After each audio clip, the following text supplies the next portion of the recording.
Hello and welcome to Rayleigh in Essex on January the 8th 2025. This is an event called the Trinity Fair that's held every year in Rayleigh Town Centre. I'm just going to give you a walk around video of the vehicles. Starting off with one of ours. This is a 58 Ford Prefect, done a mere 27,000 miles from new. Lovely little car. As you can see, quite good condition. And in front of that, the pair we call Little and Large. This is our 61 Chrysler New Yorker that we've had for 22 years now. As you can see, quite a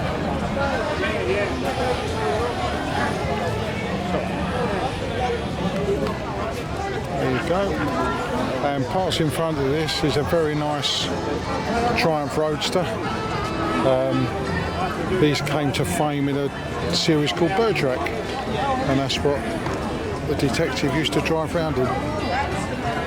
Called a Triumph 1800 as well. As you can see, a really lovely example of a lovely looking car. And in front here we've got a very nice Alvis, speed 25, as you can see, in beautiful condition.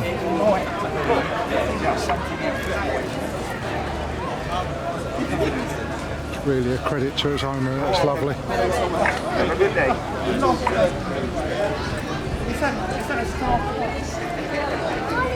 I'm just going round to go down. We're going to work our way round because there's vehicles all dotted around. Obviously a MGB GT Drophead. Very nice example, with another nice example right in front of it.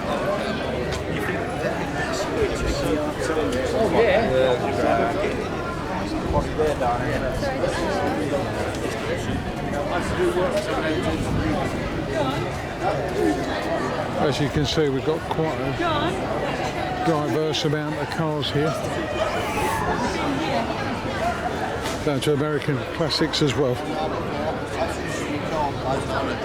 I didn't know Ford Park.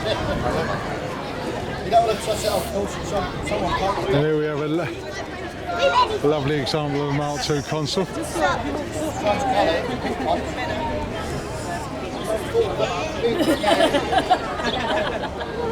As you can see, quite a few optional extras on the top there, visor and a spotlight on the side there.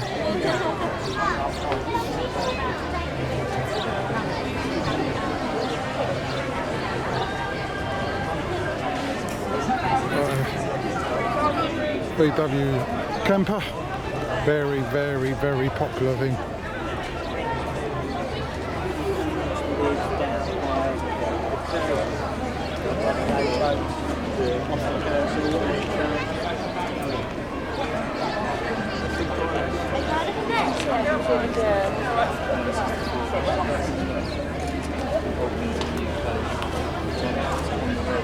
And the iconic Mustang 65, very nice year of Mustangs.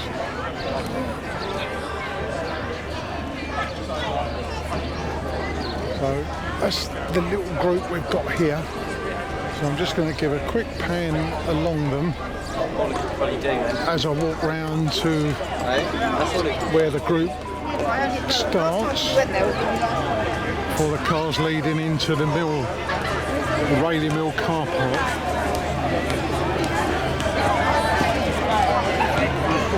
Rayleigh's landmark, the famous windmill. Here we have Austin 7s. Very, very popular cheap transport in their day. Nice little sports tourer. And here we have a prototype Gilburn. Unusual car to see.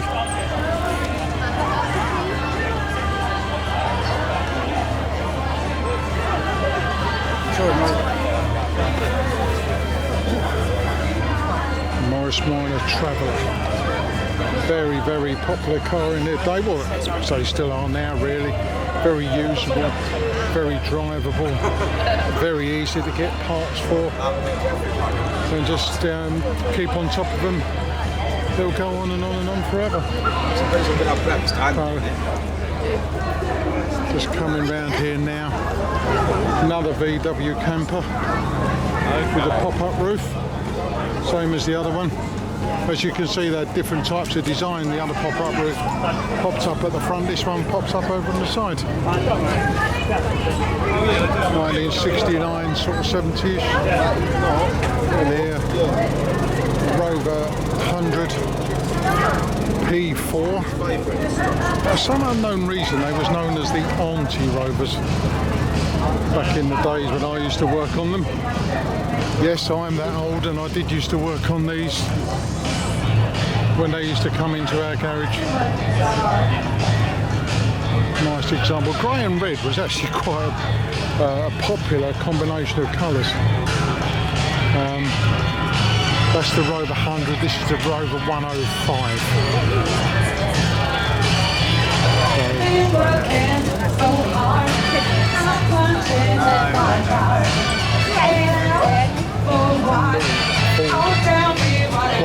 Anglia. These again, very popular car in their time.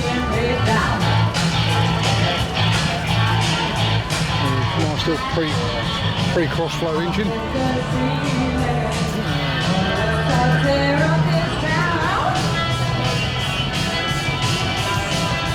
Lovely example. Now this is my sort of thing. It's the Jaguar 420G. How's that for a stunning looking car?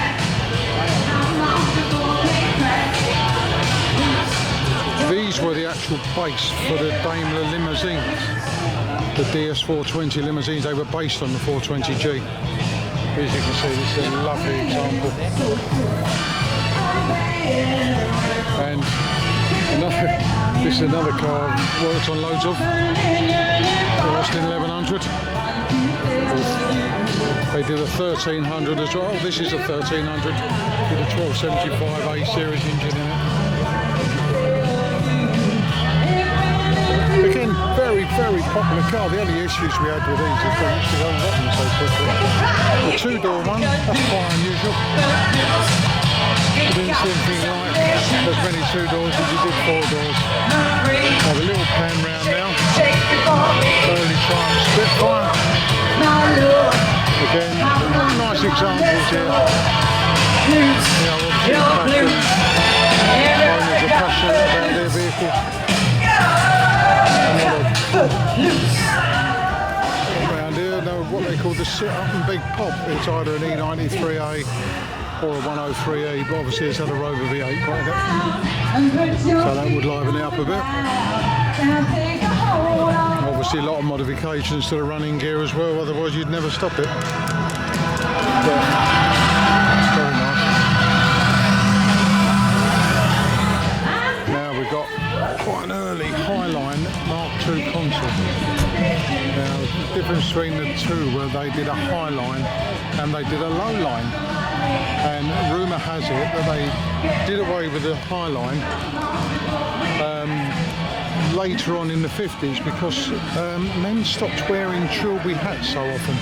So they didn't need a taller car, and Ford's in their infinite wisdom made the cars shorter and obviously saved money on steel. So, and here, these are two of my favourite cars here today. They're both Mark IX Jaguars, and they're both really nice examples.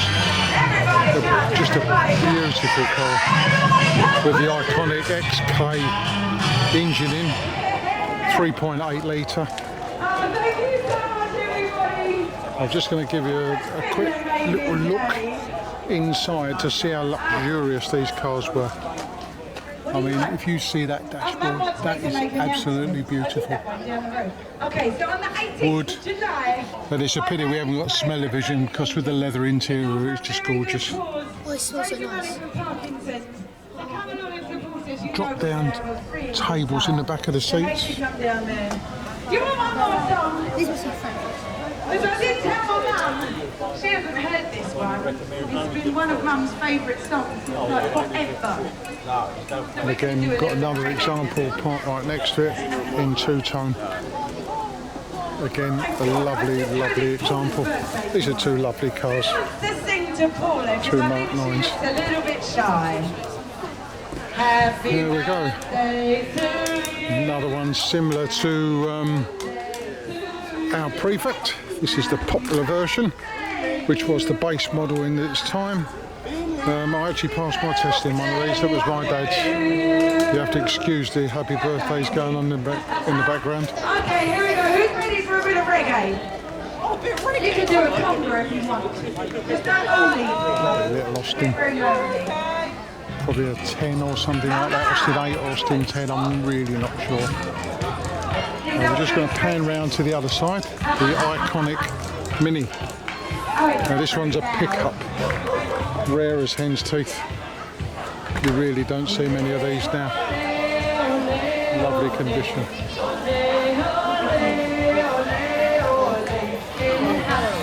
Now this is an early Datsun Bluebird.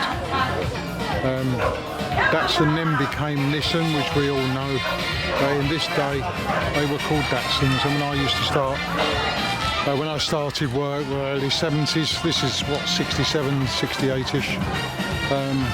They were called Datsuns, and then they went to Nissans. And this is a P6 Rover. They call it the cigar shape for some unknown reason.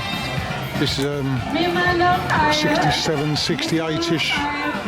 Looks like a 2000. Yes, it's a 2000 straight 405 pound engine. Had a couple of those myself. I had the V8 ones. I had an auto and a manual. Now, I think this is an Austin 3 litre, looking at the fact that it's got twin headlights. Again, very luxurious car.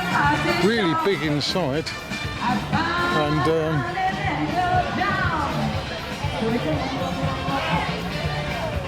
loads of room inside. Big old straight six transverse engine. A couple of Beetles, they're called Beetles.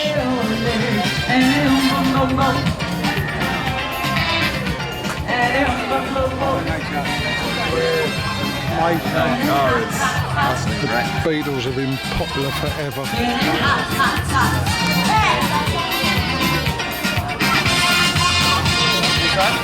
Right, just going over the last little row of cars over here. Old Hillman Minx over there, black Hillman Minx. I won't go round because you won't be able to hear me with the music running. Which is unfortunate. We've got some cars over there. So Hillman Minx, another Austin 7, Triumph Stag. Very well liked car now. Unfortunately, when I used to work on them in garages, we hated them because they had a lot of problems, production problems when they were first coming out. And of course, all we had was main agent parts to fix them with, whereas now there are a lot of modifications done to make them more reliable. Then another Morris Minor. This one's a convertible. Quite rare old thing.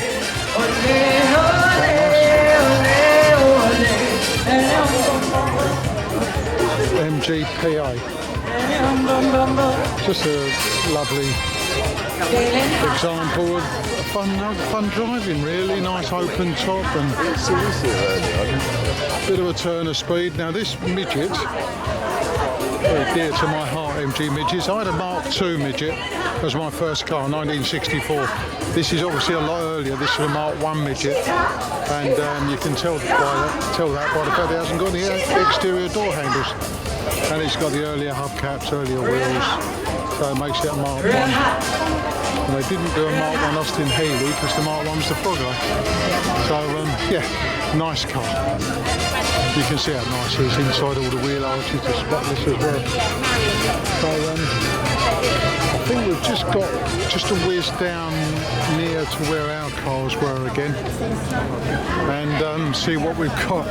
Well, I mean, look at this, how's this for detail? We've even got a vintage ice cream van.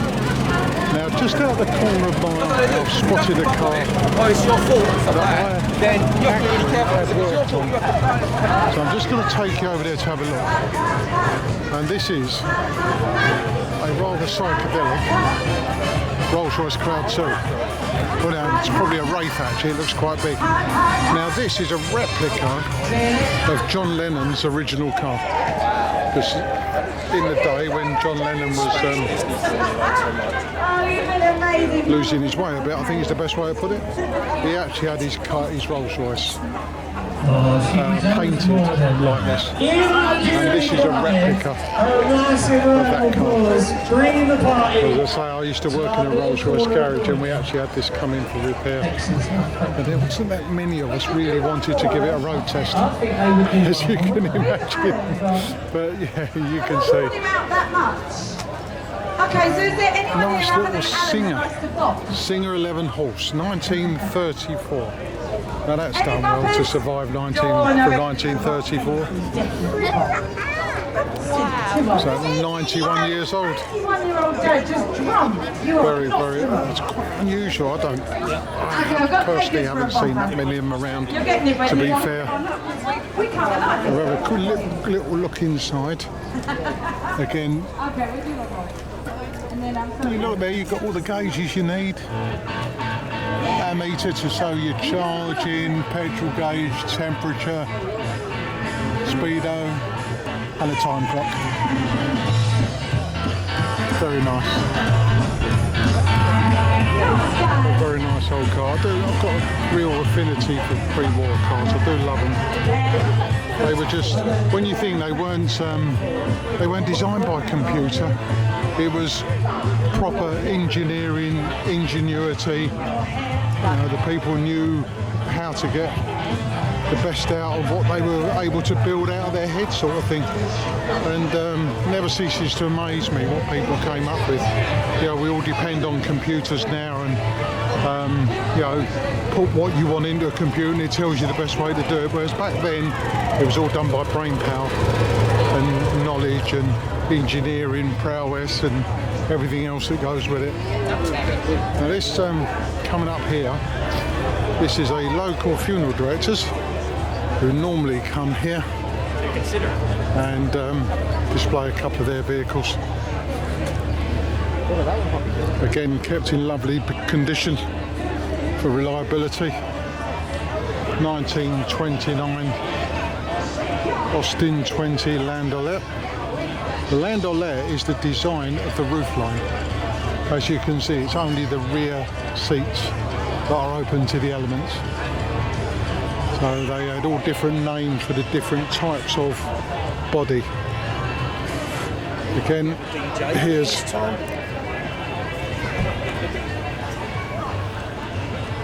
nice old truck with Stibbards and Sons. As you can see, very, very well looked after to do the job. And almost last but not least, Panther Callista. Now this is looking at the sheet in the window. This is a Callista 2.8 litre, which would be the Ford Taunus Ford Taunus V6, Brooklands Special. Factory built by Panther, Brooklands 1986. So out of 86, they did the Panther Lima that was slightly smaller. They did a bigger model, which I can't remember. Might be the J75, or else I'm thinking of something else, but no. Actually, again, a nice model. Quite popular in their day, really. I'm not sure how many are still around now. And last we got a camper van, I think, just parked up for the day there. And then we're back round now to our two vehicles, little and large. 58 Prefect and the 61 Chrysler New Yorker. We can't leave that PA Cresta out over there either, because that's a really nice example. Unusual to see them with spats on the back wheels.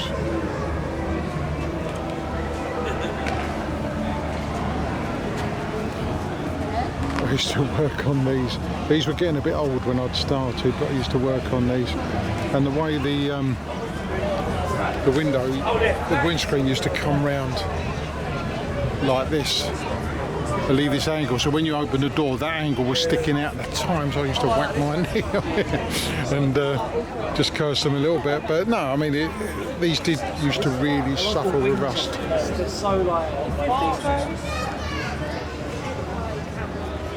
Yeah, they did used to suffer with rust, but obviously this has survived and looks very nice on it. So, lovely old thing. So I think that's me signing off. Hope you've enjoyed our little look round of the classic cars that were on show here, and look forward to seeing your comments on the video. And if I've made any mistakes, I apologise, because owners tend to be their own experts on their cars, whereas I'm just an old mechanic who worked in independent garages, having all sorts of stuff come through the door. So it'll be going, this video obviously on YouTube, but have a look at the person who's put it on, who's Ponytail Ruth, and she's got loads of other interesting videos to look at. Okay, so thank you very much for watching.